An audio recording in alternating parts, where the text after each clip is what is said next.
Ok? Eu quero convidar a igreja então a abrir a palavra do Senhor no livro de Tiago. Tiago, capítulo 1.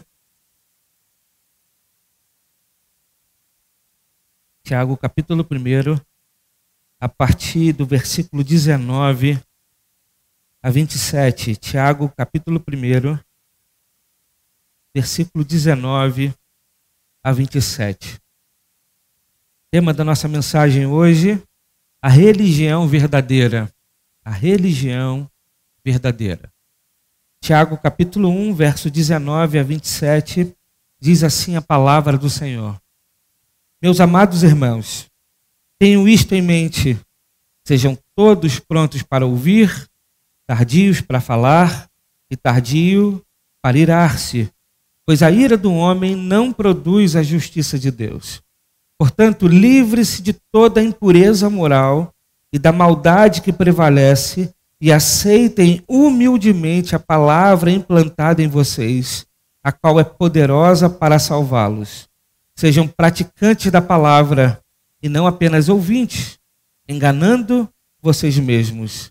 Aquele que ouve a palavra, mas não a põe em prática, é semelhante a um homem que olha a sua face no espelho e depois de olhar para si mesmo, sai e logo esquece a sua aparência. Mas um homem que observa atentamente a lei perfeita, que traz a liberdade e persevera na prática dessa lei, não esquecendo o que ouviu, mas praticando-o, será feliz naquilo que fizer. Se alguém se considera religioso, mas não refreia sua língua, engana-se a si mesmo. Sua religião não tem valor algum. A religião que Deus, o nosso Pai, aceita como pura e imaculada é esta: cuidar dos órfãos e das viúvas em sua dificuldade e não se deixar corromper pelo mundo. Que Deus abençoe nosso coração. Vamos orar mais uma vez, mas mantenha a sua Bíblia aberta. Vamos orar? Pai, em nome de Jesus, nós te agradecemos, ó Deus, por mais um domingo na tua casa. Pedimos que nessa hora a tua palavra fale com profundidade os nossos corações. Que saiamos, ó Deus, deste culto pela manhã, meditando, refletindo sobre a nossa vida espiritual, sobre a religião verdadeira, sobre aquilo que o Senhor espera de nós. Por favor, ó Deus, fale conosco. É o que nós te pedimos em nome de Jesus. Amém. Amém, meus irmãos. Eu quero recapitular com os irmãos de forma rápida a introdução que nós fizemos há 2 domingos atrás, se eu não estou enganado, quando nós apresentamos aqui o contexto histórico da carta de Tiago. Os irmãos lembram que eu disse para os irmãos que os primeiros cristãos eram judeus e que foram perseguidos pelos judeus que não eram cristãos.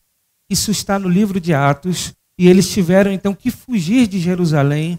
Nessa perseguição, Estevão, por exemplo, foi apedrejado, apóstolo Tiago foi morto por Herodes, e muitos irmãos tiveram que deixar Jerusalém e foram para outros lugares, se espalharam em muitas regiões daquela época, e por conta disto, eles tiveram que deixar propriedades e bens, deixar para trás a vida que tinham para começar uma nova vida em outro lugar. Isso fez com que um grupo de irmãos empobrecessem, perdessem tudo que tinha e literalmente tiveram que começar a vida do zero. Mas, em contrapartida, um outro grupo de irmãos aproveitaram a oportunidade e começaram a fazer negócios, comércio, e começaram a ganhar dinheiro e se enriqueceram. Então, nós tínhamos aí, nessa igreja dispersa, um problema acontecendo, um problema de caráter material. Existia um grupo que estava passando dificuldades financeiras, existia um grupo que estava enriquecendo pelas oportunidades que apareceram por conta de iniciar uma vida em outro lugar. E nós sabemos, meus irmãos, que os bens materiais podem se tornar grandes problemas para a nossa vida e para a nossa fé. Seja nós ricos, sejamos pobres. E eu explico por quê. Aqueles que têm muitos recursos passam por grandes provações. Eu posso citar algumas. O irmão pode se tornar orgulhoso e soberbo. o irmão pode se tornar egoísta, o irmão pode se tornar avarento, o irmão pode fazer do dinheiro o seu próprio Deus, fazer do dinheiro uma idolatria. Então, são problemas que os irmãos que têm bens materiais terão que enfrentar. E são grandes tentações que podem nos tirar do caminho de Deus. Mas aqueles que têm poucos recursos, aqueles que passam por dificuldades financeiras, também passam por grandes provações. Eu quero citar algumas. Por exemplo, o irmão pode passar por necessidade material. Pode faltar o dinheiro do pão, pode faltar o dinheiro para pagar a conta, pode faltar o dinheiro da escola, das crianças, pode faltar o dinheiro para fechar ali o orçamento do mês. Então isso gera luta, isso gera angústia, isso gera preocupação. O irmão com pouco recurso financeiro pode ter problema no casamento. A gente sabe que muitos casamentos passam por crises quando há crise financeira. Pode acontecer, e isso a gente tem visto acontecer recentemente, muito acontecer, pessoas que perderam tudo, perdeu o sentido e o propósito da vida e até mesmo tirar a própria vida.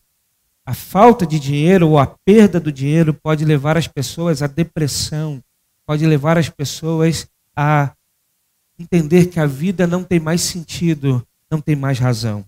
Muitos ainda, por conta dessa situação, começam a murmurar contra Deus, começam a achar que Deus é injusto porque permitiu que eles perdessem as coisas ou porque enfrentam a dificuldade financeira. Então, nós temos grandes provas para enfrentar, sejamos nós ricos, sejamos nós pobres. Aqueles dois grupos de irmãos, então, estavam enfrentando muitas provações. E é por isso que o Tiago vai escrever no capítulo 1 e vai mostrar que para lidar com essas provações, para lidar com esses problemas, nós devemos pedir sabedoria a Deus, para saber viver em qualquer circunstância, para saber lidar com o dinheiro, ou para saber lidar com a falta do dinheiro, nós precisamos de sabedoria que vem dos céus. Sabedoria que vem do alto. Nós precisamos de uma capacidade espiritual para lidar com estas coisas, para que o nosso coração não peque contra Deus. É por isso, então, que Tiago, do verso 5 ao verso 8, vai dizer, olha, peça sabedoria a Deus, que a todos dá. Muito bem. E é por isso, então, que Tiago vai dizer para o irmão humilde que ele deve se orgulhar da sua exaltação. Isso está no verso 9. E aqui, se orgulhar da exaltação não é como aquela música gospel que alguns irmãos gostam, aquela música chamada Sabor de Mel. Vocês conhecem essa música? Que diz mais ou menos assim, quem te viu passar na prova, Eduardo conhece. Quem te viu passar na prova e não te ajudou, quando ver você na bênção, vai se arrepender. Vai estar entre a plateia e você no palco, vai olhar e ver Jesus brilhando em você. Aqui a exaltação não é nesse sentido. O irmão que era pobre, ficou rico, agora se enche de vaidade e de orgulho e diz, está vendo? Olha o que Deus fez na minha vida. Olhem para mim, olha como é que eu prospero, olha como é que eu sou bom, olha como é que vocês não me ajudaram, olha como é que eu estou. Não é isso que o texto está dizendo. O que o texto está dizendo, Tiago vai explicar bem no verso 5 do capítulo 2, quando ele mesmo, em suas palavras, diz, ouçam, meus amados irmãos, não escolheu Deus os que são pobres aos olhos do mundo para serem ricos em fé e herdarem o reino que ele prometeu aos que o amam? Então, o que Tiago está dizendo é um tipo de exaltação espiritual. O irmão que vive numa condição humilde ou uma condição pobre, ele deve se orgulhar da sua posição em Deus. Ele deve se orgulhar porque ele pertence a Deus, porque sua herança está nos céus, porque a ele é prometido o reino do Senhor. É por isso que ele deve se orgulhar, porque a nossa vida, a nossa dignidade não está naquilo que nós temos. Nós não somos definidos por aquilo que conseguimos conquistar ou com aquilo que nós deixamos de ter. Portanto, o irmão que vive por dificuldade ou lutas, ele precisa lembrar das palavras de Tiago, no verso 5, no capítulo 2, que mostra para nós que Deus nos escolheu e nos encheu de riqueza espiritual, nos deu fé e nos promete o reino dos céus. Nós somos herdeiros do Pai, nós temos o reino dos céus. É nisso que nós devemos nos orgulhar. É por isso também que o rico deve orgulhar-se quando perder a sua riqueza, pois o nosso valor para Deus não está em quanto nós temos. É por isso que ele vai dizer isto também.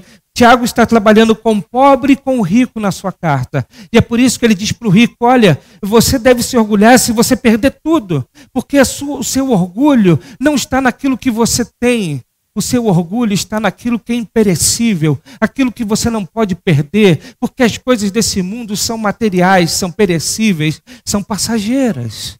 Tiago, então, está dizendo, tanto para o pobre quanto para o rico, que nós devemos buscar um estilo de vida independente daquilo que nós temos.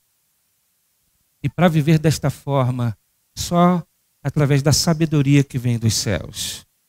Como diz o reverendo Hernandes Dias Lopes, o pobre deve gloriar-se pelo que tem permanente no céu, o rico pelo que não tem permanente na terra. O pobre deve gloriar-se em sua dignidade, o rico em sua insignificância. Ou poderemos citar a frase do missionário Jim Elliot, mártir e morto pelos índios Aucas. Certa vez ele disse, não é tolo aquele que perde o que não pode acumular, para ganhar o que não pode perder. Não é tolo aquele que perde o que não pode acumular, para ganhar o que não pode perder. A bem da verdade, tudo aquilo que nós conquistamos e acumulamos aqui, ficará aqui. Nada das coisas materiais que temos nesta vida, nós levaremos para a eternidade. Nada. Absolutamente nada. E geralmente, quando nós deixamos muita herança, depois a gente vai ver a família sendo destruída por causa do dinheiro. Briga e mais briga por conta de posses, para dividir bens. É o que mais acontece quando o estilo da nossa vida é fazer do dinheiro o nosso próprio Deus. O dinheiro não pode ser a razão última da nossa vida. Nós precisaremos saber lidar com ele. Ou nós utilizaremos o dinheiro, ou o dinheiro utilizará a nossa própria vida. Tiago, então, quer alertar tanto pobres quanto a ricos a saber viver e a lidar com as questões materiais. É por isso que é feliz o homem, Tiago vai dizer isso no verso 12, é por isso que é feliz o homem que é aprovado na aprovação, pois ele está reservado à coroa da justiça. Quando enfrentamos essas provações na vida e mantemos a nossa fé, e mantemos a nossa vida caminhando com Cristo e não somos levados para um lado, para o outro, não somos reprovados diante dessas coisas, nós temos uma certeza, uma convicção, há uma coroa que nos guarda, há galardão da parte de Deus para nós, há premiação, há uma herança para nós no céu. Então, todas as vezes que somos provados materialmente nesta vida, precisamos olhar para o céu e para a eternidade. Vale a pena enfrentar a provação, vale a pena se manter firme diante das lutas, porque a nós está guardada a coroa da justiça. É por isso que Tiago vai dizer para nós que a tentação das coisas materiais, ele vai dizer isso no verso 13 a 18, não vem de Deus, mas sim das nossas inclinações. As tentações das coisas materiais, isso não vem de Deus. Isso vem das nossas próprias inclinações, do nosso próprio coração. Isso não é de Deus. Deus não nos tenta.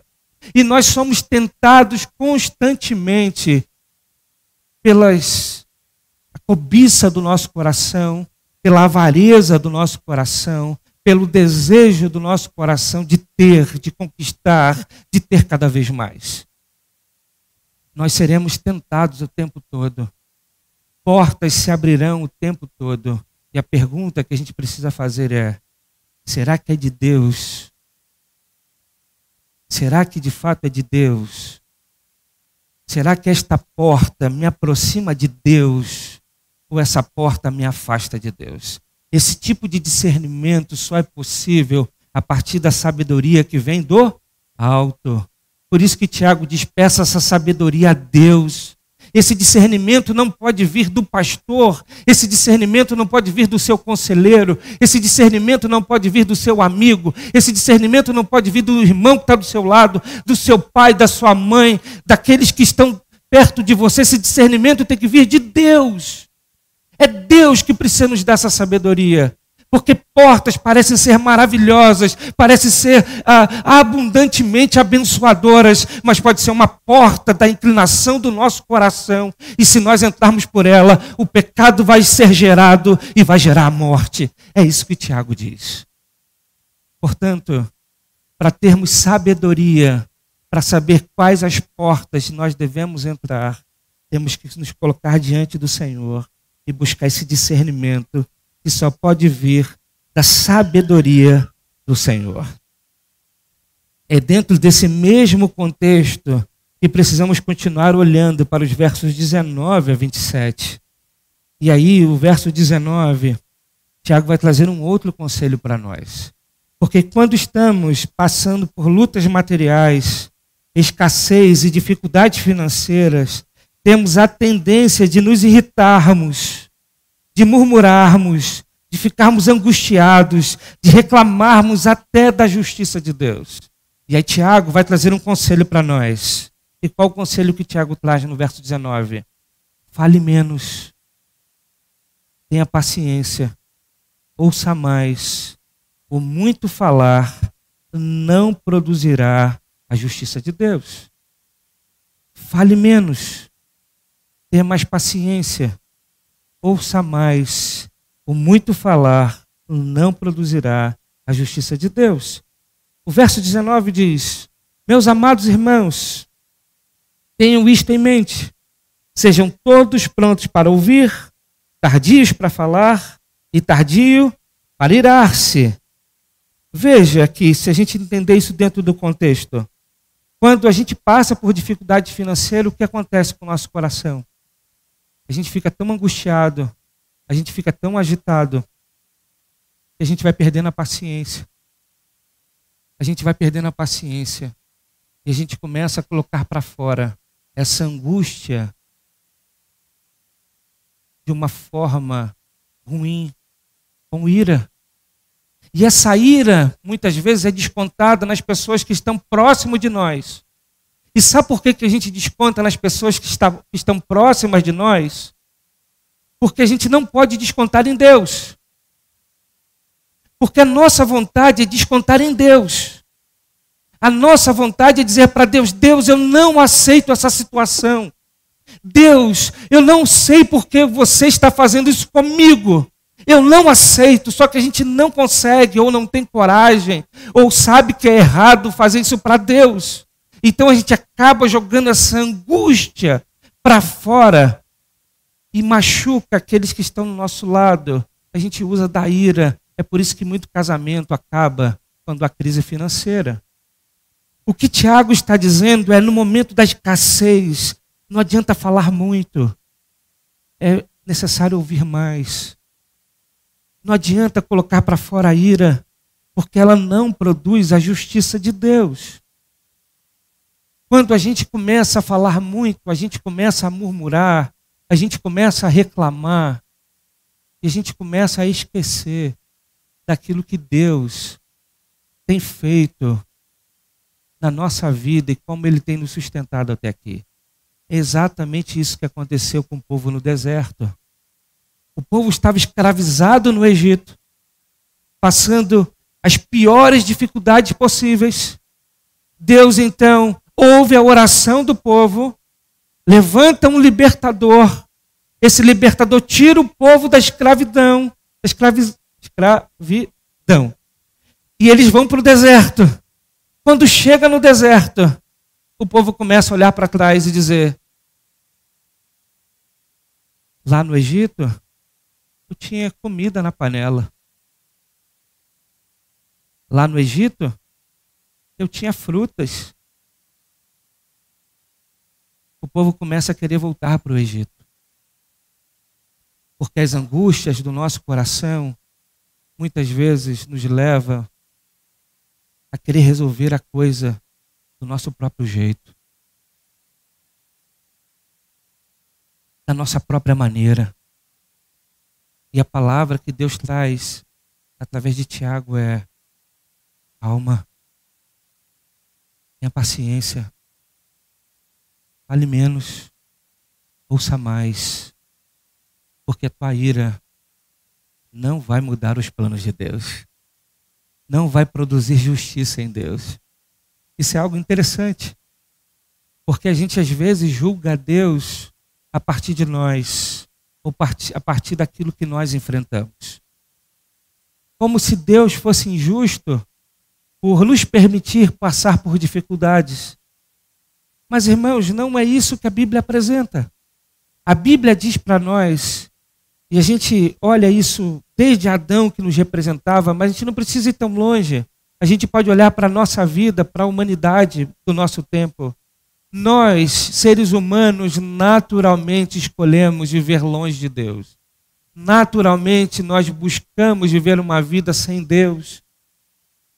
Naturalmente nós vivemos as nossas inclinações, vivemos uma vida de pecado. Então, o que esperar de Deus? Se Deus fosse dar para nós aquilo que nós mereceríamos, ou aquilo que nós merecemos, a Bíblia diz que por conta do pecado, o que nós merecemos é a ira de Deus. É a ira de Deus. É o castigo eterno. Mas Deus é tão misericordioso que Ele não nos deu aquilo que a gente merece. Mas Ele é tão gracioso que Ele foi além. Ele nos deu aquilo que também a gente não merece. Ele nos deu o seu próprio amor quando Ele entrega seu Filho para morrer por nós. Então Deus te ama. Seja você pobre ou rico. Seja você passando por lutas ou dificuldades. O amor de Deus não é diminuído nem aumentado. A justiça de Deus não é diminuída nem aumentada por conta de nossas circunstâncias. Deus nos ama. E Ele provou isso quando enviou seu Filho ao mundo para morrer por nós, quando ainda éramos pecadores. Portanto, nós devemos ouvir o conselho de Tiago, estar pronto para ouvir, tardios para falar, tardio para irar-se, pois a ira do homem não produz a justiça de Deus. Mas Ele vai além. Ele não só nos dá conselhos superficiais, Ele vai no âmago da questão. Ele vai na raiz do problema. Ele vai entrar no nosso coração. E no verso 20 ele vai dizer: se livre da sujeira do coração e se submeta a Deus. O verso 20 ele diz: portanto, verso 21, perdão. Portanto, livre-se de toda impureza moral e da maldade que prevalece, e aceite humildemente a palavra implantada em vocês, a qual é poderosa para salvá-los.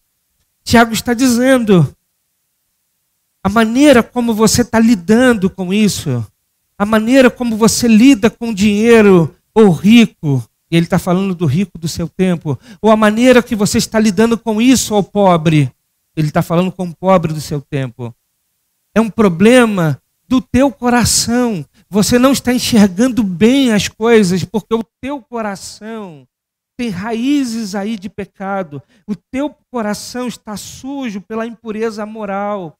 O problema está no teu coração. E ele vai dizer, então limpe o teu coração, purifique o teu coração e aceite humildemente a palavra que foi plantada em vocês. O que Tiago está dizendo é, nós temos a tendência de querer fazer tudo do nosso jeito. Falta humildade para nós. A humildade de reconhecer que a nossa vida só pode ser trilhada a partir da orientação da palavra de Deus. Se a palavra de Deus diz faça, a gente faz. Se a palavra de Deus diz não faça, a gente não faz. Se a palavra de Deus vá, a gente vai. Se a palavra de Deus diz não vai, a gente não vai. O que Tiago está dizendo é: aceite a palavra de Deus com humildade, ou seja, se submeta à direção, se submeta à orientação de Deus, se submeta à voz de Deus. Tire aí o que impede você enxergar isso e aceite essa palavra que te orienta para a vida, esta palavra que te salva.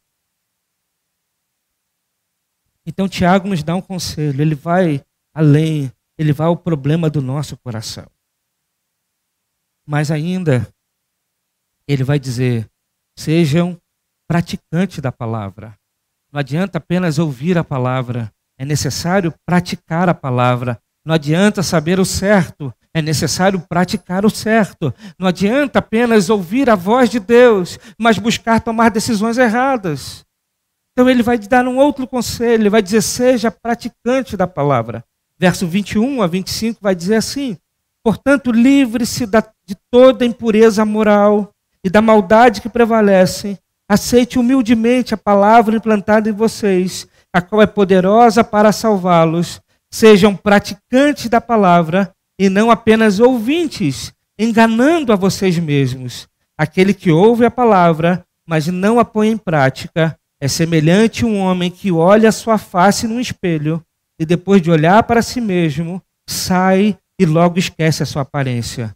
Mas o homem que observa atentamente a lei perfeita, que traz a liberdade e persevera na prática dessa lei, não esquecendo o que ouviu, mas praticando, será feliz naquilo que fizer. Tiago, então, está orientando aquela igreja, e essa palavra é para todos nós, que nós devemos praticar a palavra. Nós não devemos ser apenas ouvintes da palavra, porque quando apenas ouvimos a palavra, nós nos enganamos a nós mesmos. Por quê? Porque o fato de nos colocarmos para ouvir a palavra, isso vai nos confundir. Quanto mais a gente ouve, mais religioso a gente se sente. Mais religioso a gente se sente. Só que se essa palavra não produz prática, a nossa religião é mentirosa, é o que Tiago vai dizer mais em seguida. Porque a palavra, ela precisa ser ouvida e praticada.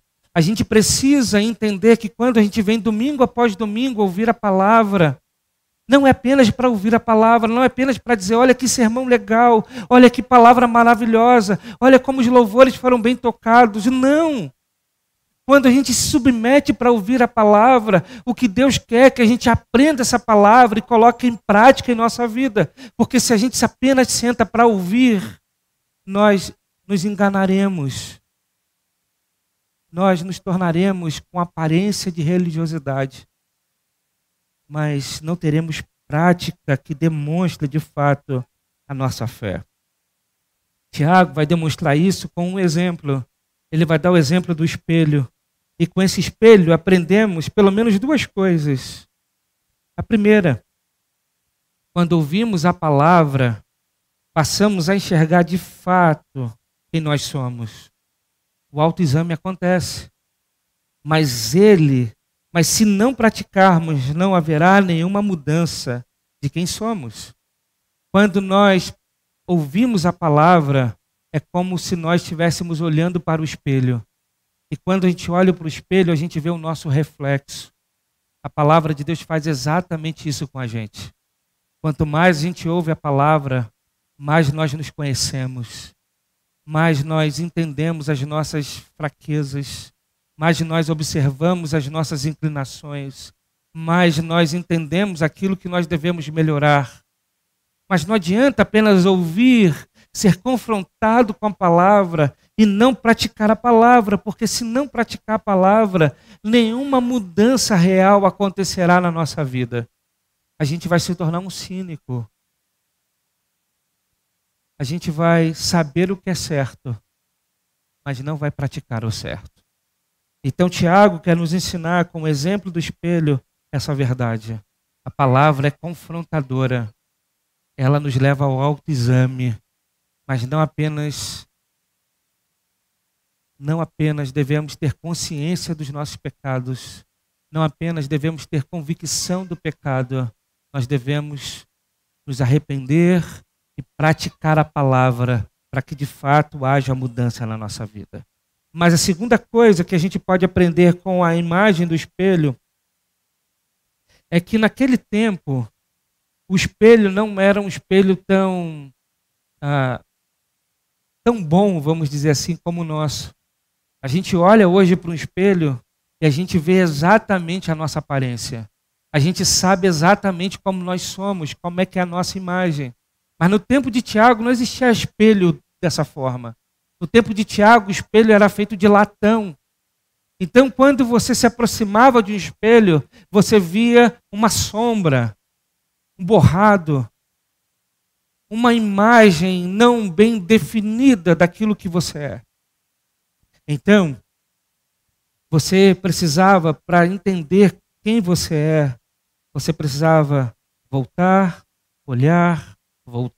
e olhar, gastar tempo diante do espelho, olhando, voltando para olhar, até que a imagem se torne clara para você. O que Tiago, então, nos ensina é que nós devemos ouvir a palavra, e quando a gente começa a ouvir a palavra, ela vai parecer um tanto quanto sem sentido para nós.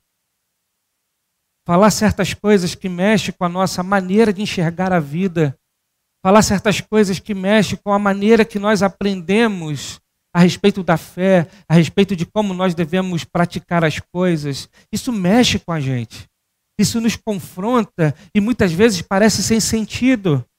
Mas o que Tiago nos orienta é: devemos ouvir, devemos voltar para ouvir e praticar. Voltar para ouvir e praticar, voltar para ouvir e praticar. Gastar tempo ouvindo e praticando, gastar tempo ouvindo e praticando. E aí vai chegar uma hora que aquilo que não fazia sentido vai passar a fazer todo sentido.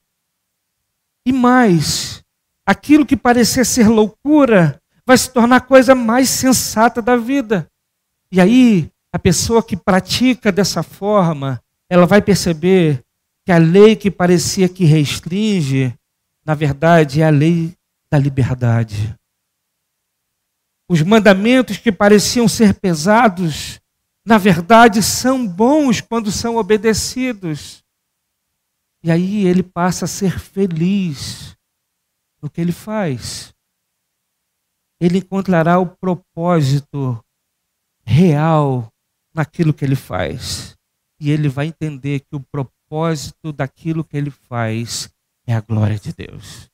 É por isso que Tiago diz: sejam praticantes da palavra e não apenas ouvintes, enganando vocês mesmos. Aquele que ouve a palavra, mas não põe em prática, é semelhante a um homem que olha a sua face no espelho e depois de olhar para si mesmo, sai e logo esquece a sua aparência. Mas o homem que observa atentamente a lei perfeita, que traz a liberdade e persevera na prática dessa lei, não esquecendo o que ouviu, mas praticando, será feliz naquilo que fizer. Mas Tiago ainda vai trazer um outro conselho. E ele vai mostrar que a religião verdadeira é a religião que é governada pela palavra. Verso 26, ele diz: se alguém se considera religioso, mas não refreia a sua língua, engana-se a si mesmo. Sua religião não tem valor algum. Uma religião, meus irmãos, que apenas cria uma plateia de ouvintes, que não pratica a palavra ao ponto de não conseguirmos ter domínio dos nossos próprios impulsos, como de refrear a língua. A religião não tem valor algum. E às vezes, nós somos espectadores e não praticantes da palavra. Nós somos apenas ouvintes e não praticamos. É aquela história assim, ficamos tão orgulhosos, por exemplo, quando vemos uma boa ação humana.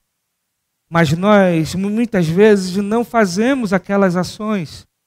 Sabe aquela coisa assim, quando a gente entra no ônibus, está no transporte público e de repente entra uma moça grávida, ou um idoso ou uma idosa, e a gente fica feliz quando alguém cede o lugar,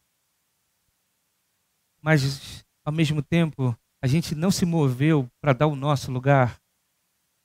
Sabe aquela coisa? A gente sabe o que deve fazer, mas é omisso. Sabe o que deve fazer, mas não faz. Sabe? É aquela coisa assim de apenas ouvir, mas não praticar.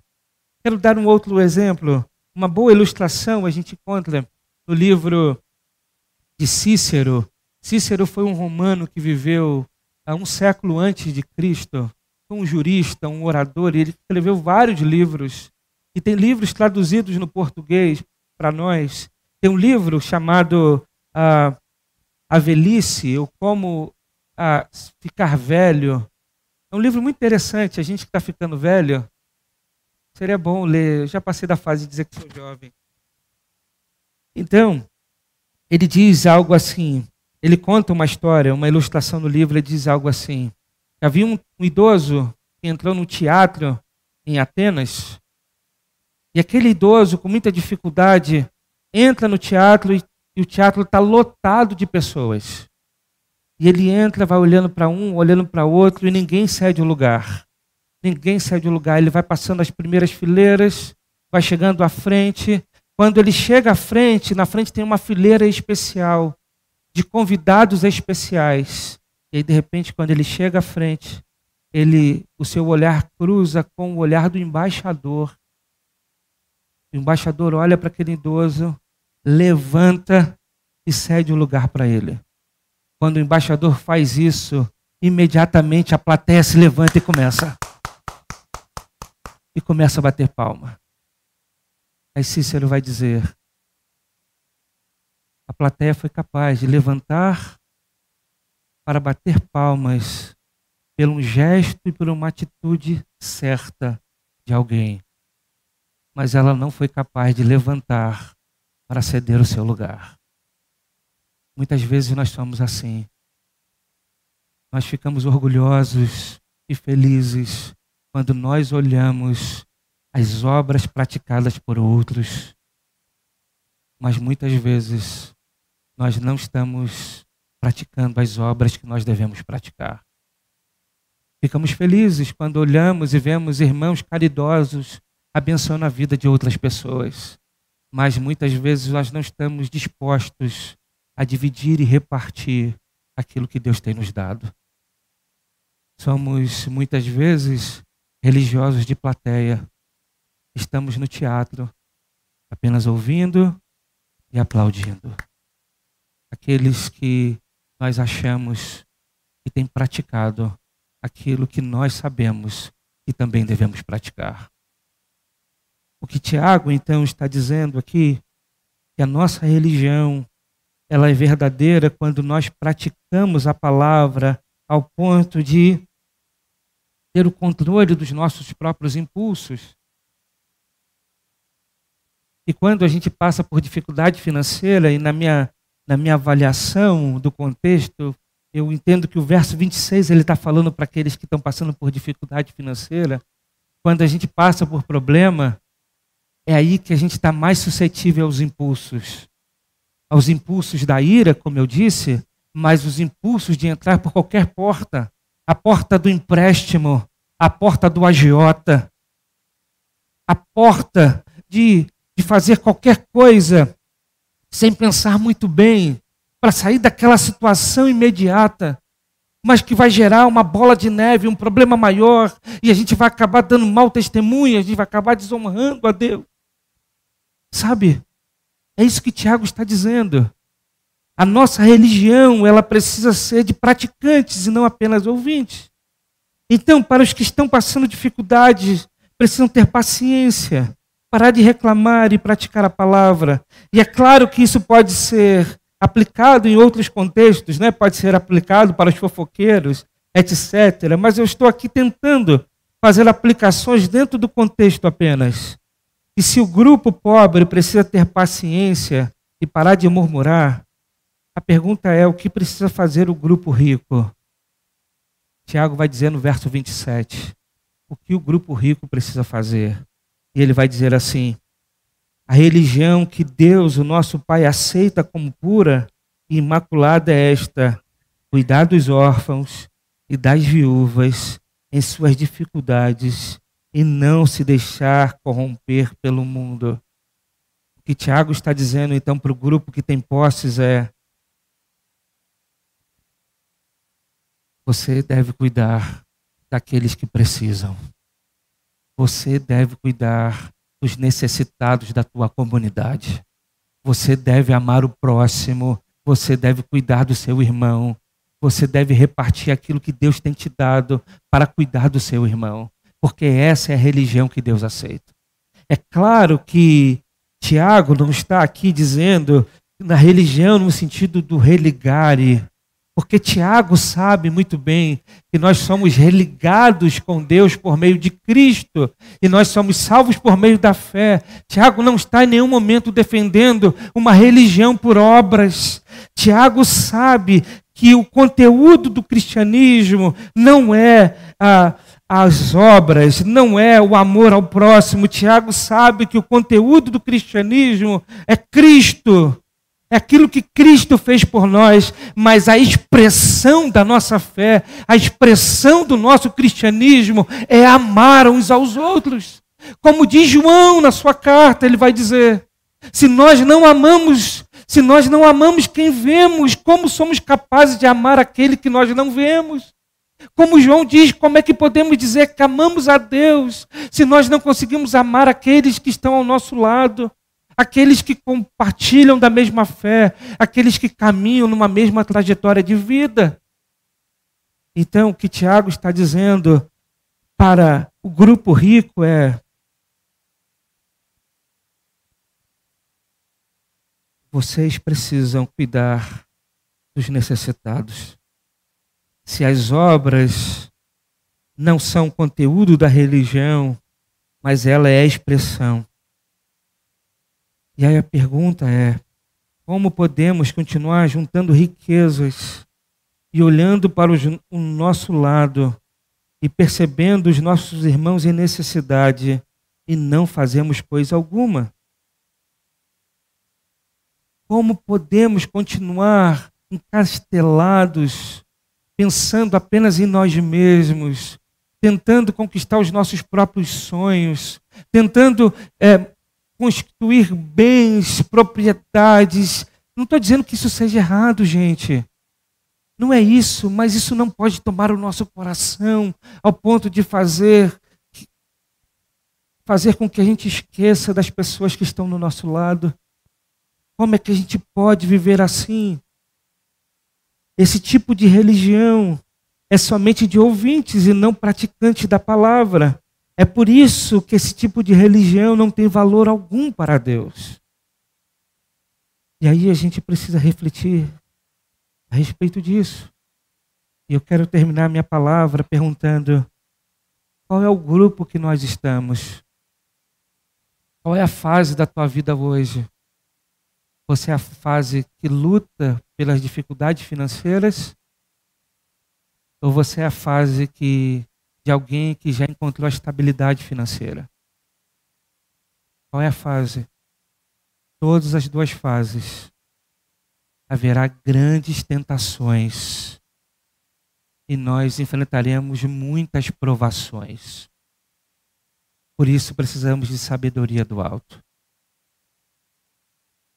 Todas as duas fases exigirão de nós a prática da palavra de Deus. Porque senão a nossa religião não tem valor nenhum para Deus. Não tem valor algum para Deus. Você é o que está passando por lutas, tenha paciência, controle seus impulsos, se submeta à palavra de Deus, purifique teu coração. Se você é aquele que está numa fase de estabilidade financeira, olhe para o seu irmão necessitado. Ame, não apenas de boca e nem de palavras, mas com atitude e com prática da palavra. Não seja apenas o espectador do teatro que está aqui, pronto para levantar e para aplaudir. Mas haja, porque Deus exige de nós a prática da palavra. Essa é a religião verdadeira. Que Deus nos abençoe.